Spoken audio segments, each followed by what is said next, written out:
Guys, today pag-usapan natin a bit about this one, the realme Techlife Watch S100. And I can say na sobrang gaan nitong watch na ito, no? And upon holding this box, it's really lightweight. So, tara, buksan natin.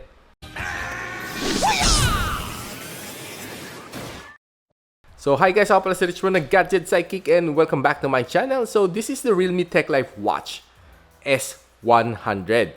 And these are some of the features. Meron siyang 24 sports mode, 110 plus on a stylish watch face, and medyo marami, no? 12 days of battery life based on average usage. 4.3 cm or 1.69 inch. Medyo malaki ang kanyang display, no? Skin temperature and monitoring. Okay to during this pandemic. Blood oxygen and heart rate monitoring. So, upon pulling this one out, pakita natin, no, na inside we have the watch, the manual, and of course, the charging cable. Other than that, wala namang ibang laman dito sa loob. And upon booting up the phone, you need to connect it to the realme Fit app na downloadable.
And so, this is the watch itself. Kita natin na okay, ganda naman kanyang... So, kita naman natin okay, ganda naman kanyang display. And so, right now, iset lang natin kanyang screen timeout to 15 seconds para medyo matagal-tagal bago mamatay ang screen. So, checking some of the settings here, you can change the dial, screen timeout, pantamon theme, do not disturb, raise to wake, and other function which would be helpful along the way. So, meron siyang flashlight, meron siyang brightness calibration dito, and of course, do not disturb mode. So, ang ano no, I can say yung battery na is quite okay. Been using this already for quite a few days already, and may 86% pa ako ng battery dito sa loob ng watch na ito, no? Which is okay, definitely. So, here is the exercise wheel. So, we can see the steps, calories, minutes na paglalakad mo, and of course, ilang beses ka tumayo, no? Per day. So, itong okay.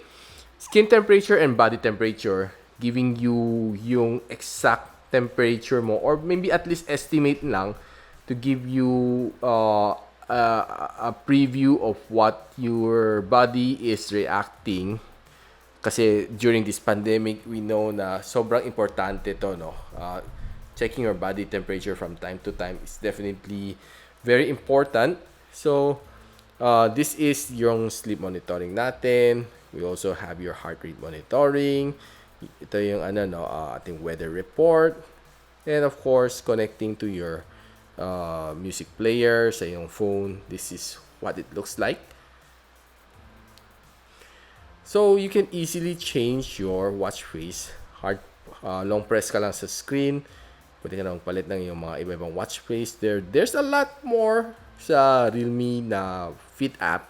And this one is looking good. So, palitan lang natin. So, swiping down, kita natin is notification. Swiping up, kita natin is menu. So, there's body temperature workout, activity record, blood oxygen record, okay, notification, weather, breathing pattern, music, alarm, timer, stopwatch, camera. Pwede ito maging flash ng pagiging shutter no, sa camera.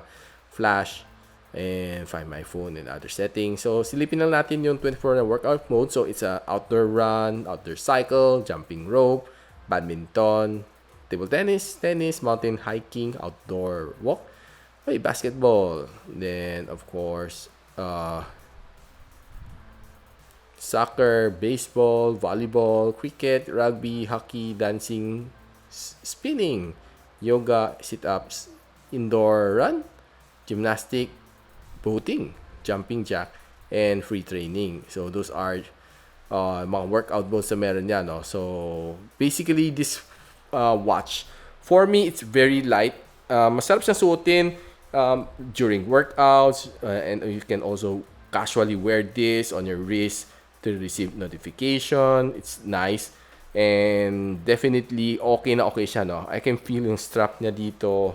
Ang sarap ng kanyang material. It's definitely made out of premium na material. So, I'll be posting the link on the description box saan na pwede mabili, no? From the realme official store global sa Shopee. Silipin nyo lang ang link sa description box below. And so guys, if you like this video, huwag na kalimutan mag-like, subscribe, and of course, click that bell icon so you don't miss any future videos here sa aking channel. And so, ako pala si Richmond and you're watching Gadget Sidekick. What's up?